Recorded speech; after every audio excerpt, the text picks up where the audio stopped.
Hi, third grade. We are going to do a new lesson. We're going to do direct objects. And so I want to talk a little bit about direct objects. You can find jingle number 15 on page 86 of your workbook. Okay? Jingle 15, the direct object jingle. A direct object is a noun or a pronoun. A direct object completes the meaning of the sentence. A direct object is located after the verb transitive. To find the direct object, ask what or whom after your verb. Okay, so there's some directions in the jingle on how to know about this. Okay, and I want to let you know that the direct object lesson, I wrote this all in the Google Classroom. This is not going to be tested. This is something that starts us learning pattern 2 sentences. And we're going to learn it, and then next year you're going to master it. That's a real 4th grade level thing that you're going to master. Okay, and you have to remember, Shurley Grammar is only one part of your language arts program. We only use a small section each year of our book, and we do that in combination with all the other things like IEW and our reading comprehension book and our phonics and our spelling and writing our book reports. That's all language arts. So don't worry and don't fret that you're only on page 18 here, because it has nothing to do with what you're learning. You're learning a lot. Okay, so we're going to learn this, and it's very interesting. They start with pattern 1 is which we're masters at pattern 1. Now we're going to learn a new sentence pattern. This new sentence pattern is called pattern 2, and it will have some new parts that we will learn today. Pattern 2 is different from pattern 1 because it has a direct object. Okay, now it talks about this thing verb transitive. Don't worry about that. It's not anything that's being flown in from the sky. It's already in your sentence. But the direct object is what changes your verb into a verb transitive or transitive verb, okay? There are 5 things you need to know about a direct object, okay? For this information, we're going to look at reference 20 on page 100 in your book. So turn to page 100 in your book, okay? And we're going to learn the 5 things that we need to know. I want you to notice that these 5 things are very similar to the direct object jingle. It's just one extra thing in there, okay? Then we're going to read the example sentence with me, and we're going to classify the pattern 2 sentences that are on the sheet here, okay? So first thing we want to do is read it, okay? These are the 5 things you need to know. A direct object is a noun or a pronoun after the verb that completes the meaning of the sentence. Okay, now remember, we have a lot of nouns that are used in a sentence. The subject noun, right? The object of the preposition is a noun. And now the direct object is the noun after the verb, okay? Number 2, a direct object is labeled DO, direct object. To find the direct object, you're going to ask what or whom after the verb. A direct object must be verified to mean someone or something different from the subject noun. That is the most important thing right there, okay? A transitive verb is an action with a direct object after it, and it is labeled capital V dash small t. Whatever receives the action of the transitive verb is the direct object, okay? So let's look at the sentences that we have. I think these are in your book on reference chart 20 on page 100. Joe hit the ball. Who hit the ball? Joe. Subject noun. What is being said about Joe? Joe hit. Verb. So far so good, right? Joe hit what? Ball. Verify the noun. Does ball mean the same as Joe? No, right? It's a noun, but it's not the subject noun. Ball is the direct object. Say ball, direct object. Hit. Now, hit is verb transitive, okay? The article adjective. Subject noun, verb transitive, direct object, pattern 2, check, okay? You check the verb transitive, period, statement, declarative sentences. Go back to the verb, divide the complete subject from the complete predicate. Okay, so earlier you learned that nouns have either have different jobs. They function in a sentence. They have subject noun. They also have object of the preposition, and I said that already. And the noun is when it's a subject, is the core part of the sentence. That means it does the verb. It does the action of the sentence, okay? Or it is the thing that they're, the verb of being, like I am. Am is the verb, okay? I am a boy, okay? It tells you what you are. But a noun that is used as an object of the preposition is not a core part of the sentence. That's what is it called? That's right, a prepositional phrase. That is not a core part. That is added to it to make it more interesting. Nouns used as objects of the preposition can be used with every sentence pattern that we have. These are not part of the core pattern, okay? The core pattern is subject, verb, okay? That's the real core. All right, you will now study the nouns that function in different sentence patterns. The first sentence pattern 1 has a noun verb for the core of the sentence, okay? However, notice that when you write pattern 1 in the Shurley method, you write subject, noun, verb because the name of the job of the core part of the sentence is the subject noun, and then the verb does the action. You have to have that in pattern 1. Now, in the new sentence pattern 2, there are 2 nouns in the core pattern sentence. Noun, verb, noun. The first noun is a subject noun, and it's still written subject noun, SN. The second noun will always come after the verb, as its position is in the pattern. It indicates the verb, the subject, the noun after the verb. I'm sorry, let me say that again. The noun after the verb is the direct object, okay? And is required to complete the meaning of the sentence. This second noun is called the direct object, and we write D, capital O. Anytime there's a direct object in the sentence pattern, the verb is transitive. And so next to the V that we've already put there over the verb, we have a little dash and a T. So it goes like this. Dad, let's do this one. Dad wears a hat. Who wears a hat? Dad. Subject, noun. What is being said about Dad? Dad wears. Verb. Dad wears what? A hat. Now that's another noun, isn't it? Okay, so that noun becomes the direct object, okay? Wearing becomes the verb transitive. That's a little T, a little small letter T, a dash, and the capital V. A, article adjective. And then it becomes, go back to the verb, separate the complete subject from the complete predicate, period, declarative sentence. Now it's subject, noun, verb, transitive, direct object, pattern 2, check. Okay? So you see how that works? This is the direct object, so it changes what the verb is to not only a verb, but it's a verb transitive. Okay? That means that there's an action, there's a noun after the action. Okay? All right, wearing the hat, but it's still Dad doing the action, so he's still the subject. Okay, so that's how it works, and that's really all there is to it. You're looking for the noun after the verb. All right, so let's do some of these together. How about that? Would that be good? All right, we just did Dad. Let's do my dad. Here we go. My dad wears an old faded hat on Sundays. Who wears an old faded hat on Sundays? Dad. Subject, noun. What is being said about Dad? Dad wears. Verb. Okay, now the next question is, Dad wears what? He wears a hat. So we have to find the hat. There it is. So what do?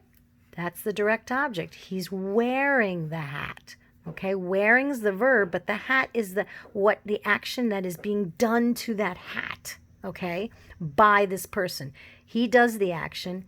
Okay, this is the action, and it's being done to the hat. Okay, that's why you have a direct object. It's the object of the action. Okay, then the next question is, Does hat mean the same as dad? Now this is checking to make sure that your noun is not the subject noun.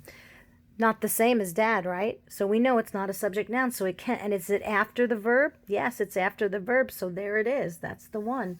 Okay, and then it says wears becomes the verb transitive. Wears, verb transitive, a little T.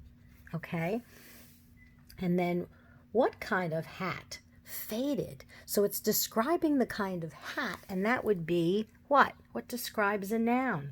An adjective. So that's an adjective. It's a faded hat. What kind of hat? Another kind. It's an old. So it's two adjectives. What is an? Article adjective. On. Preposition. Sunny and days. What's the object of the preposition? Days. Object of the preposition. So you have a lot of nouns. One noun here, the direct object noun, and the subject noun. And then sunny, what is that doing? That is describing the kind of day. Another adjective.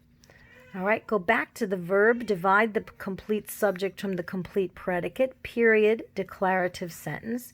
Let's go here. Subject. Oh, wait, we forgot my. What's my? That's a fun one. You know my. My is a PPA. That's right. A possessive pronoun adjective. PPA. So let's go back to this and let's check it. Subject noun, verb transitive, direct object, pattern 2, check. Isn't this fun? I thought it was more interesting than the pattern 1 sentences. It gives you more things to think about and more puzzles to solve. Okay? All right, so very good. So let's do the next one. All right, by now you're getting the hang of it, I think. All right, here's a good one. A strong, oh wait, we did one thing wrong. What did we forget in sentence 2? We got to do our prepositional phrase. Prepositional phrase, yeah. Okay, that's it, right? We've got all the parts now. Next one is, a strong wind shook the shutters on our house. What shook the shutters on our house? Wind, subject noun. What is being said about wind? Wind shook, verb. Okay. Wind shook what? Shutters. The wind shook the shutters. Shutters. So what is that? Direct object. Now let's verify that direct object by saying, wait a minute. Do the shutters mean the same thing as the wind? Is this noun a noun after the verb? And it doesn't mean the same as the subject noun, so we know it's a different kind of noun, so it's a direct object. Then we've got to go back to our verb and make it a verb transitive. A little T next to it. Verb transitive. The article adjective. And then what do we do? What did it shook the shutters on? Preposition. Our. Possessive. Pronoun. Adjective. House is what? Another noun. Object of the preposition. Prepositional phrase. Exclamation, which is an exclamatory sentence. Now we still have more here. What do we have to do? Whose house? My house. What kind of a wind? A strong wind. And adjective describing this noun. And then a article adjective. Let's go and check this. Oh wait, go back to the verb. Divide the complete subject from the complete predicate. Those have got to be nice and strong so we can see them. All right, now let's check it. We have a subject noun. We have a verb transitive. We have a direct object. Pattern 2, check. Okay, getting the hang of it? Beautiful, beautiful, beautiful, beautiful. Now, let's do the next part here. We got another sentence. Let me see if I can zoom in a little more on that. Can you see it a little better now? Okay. I will wrap the package tomorrow. Who will wrap the package tomorrow? I, subject pronoun. We have an SP in there. What is being said about I? I will wrap. Ooh, let me see. Wrap is the verb. Will is what? Ha, helping verb. All right. And then it says, I will wrap what? I'm wrapping a package. That becomes the direct object. It is a noun. It is after the verb. Is it the same as I? Package is not the same as I, so it must be a noun after the verb. That makes our verb transitive. Put a T there. The article adjective. Now tomorrow, what does that do? Tomorrow. What do you think about that? That word tomorrow. Ah, yes, tomorrow. Where is tomorrow in my thing? Package tomorrow is an what? Adverb. Good job. It's so funny. On my sheet, it doesn't even have it. Huh. I'm so worried about the verb transitive. But you would say, well, how would you know it's an adverb? It tells you what? How, when, where. That's an adverb, and it describes the wrapping. When I'm going to wrap. Tomorrow. Go back to the verb. Divide the complete subject from the complete predicate. And then we see period, declarative sentence. There is no prepositional phrase here, right? Nope. We have all the parts marked. And we're going to go here and say subject, noun. Oh, it's a subject pronoun, but we still write subject, noun, right? We do verb transitive, VT. And then we have pattern, direct object, pattern 2, check. Okay? Good. All right, now the next thing I want to do, all right, is this list. Now this list confuses people a lot, so I really want to go over it, okay? List the nouns. So we're going to use exercise 2, use sentence 3. So this sentence right here, sentence 3. Do you see it? We're only using sentence 3 for this thing. Okay, so sentence 3 says, a strong wind shook the shutters on our house.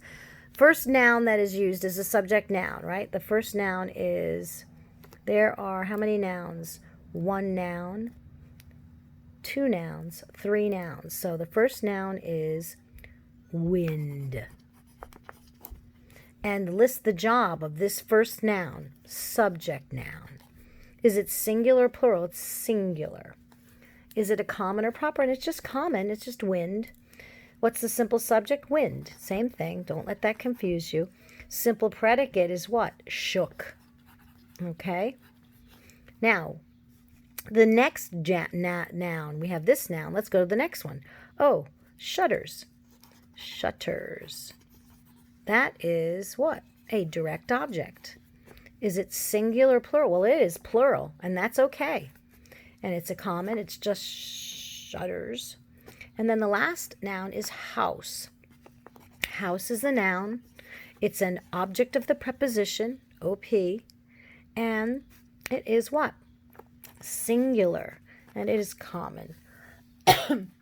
Write 2 proper nouns in the space below. We can write Mrs. Joya Prestamo. Okay? Or you could write your name. All right, now, here we go. My dad has an odd hat. He is a good friend, a rabbit, an elephant. The next part of this, let's do this. Do you want to see the house or see the house? Well, we're going to underline S-E-E. That means with your eyeballs. Did you go through or through the tunnel? Through the tunnel. That would be picking up the tunnel and throwing it. I would like two or 2 pencils. 2 pencils. I know the correct answer. The correct time. No. He used to write right forms. Right. The sun is brilliant today. The sun.